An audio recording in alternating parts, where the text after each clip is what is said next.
आगे आगे पुन्नी के मेला, आगे आगे पुन्नी के मेला, आगे आगे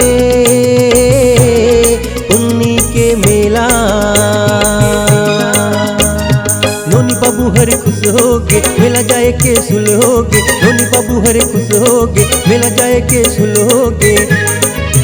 देखो पुन्नी मेला के त्योहार है, आगे आगे पुन्नी के मेला, आगे आगे पुन्नी के मेला, आगे आगे पुन्नी के मेला।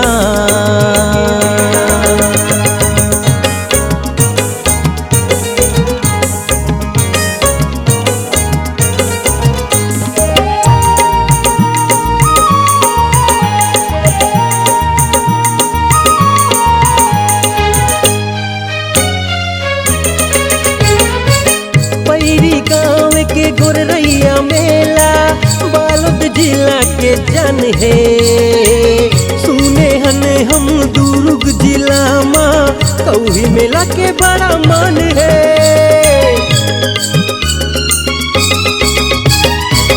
पैरी गाँव के गोरैया मेला बालोद जिला के जन है, सुने हने हम दुर्ग जिला माँ कौही मेला के बड़ा मन है। कारा बैला माँ बैठ के सुखर नवा नवा कुर्ता पहने घरों घर झूला झूले बर जम्मो के आस है। आगे आगे पुन्नी के मेला,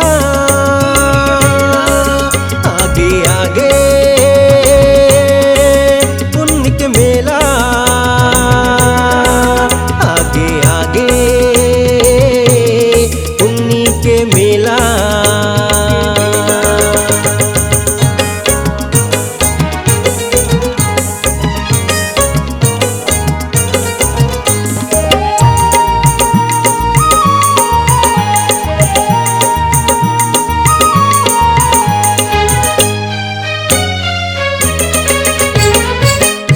बनपुर के राजीव मेला आज हमर इतिहास है, रायपुर के महादेवो घाट माँ पुन्नी मेला के वास है।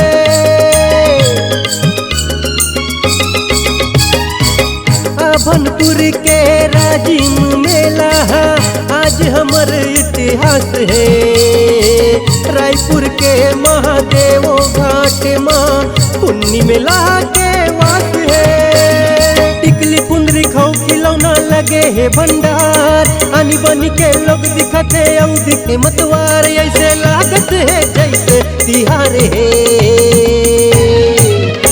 आगे आगे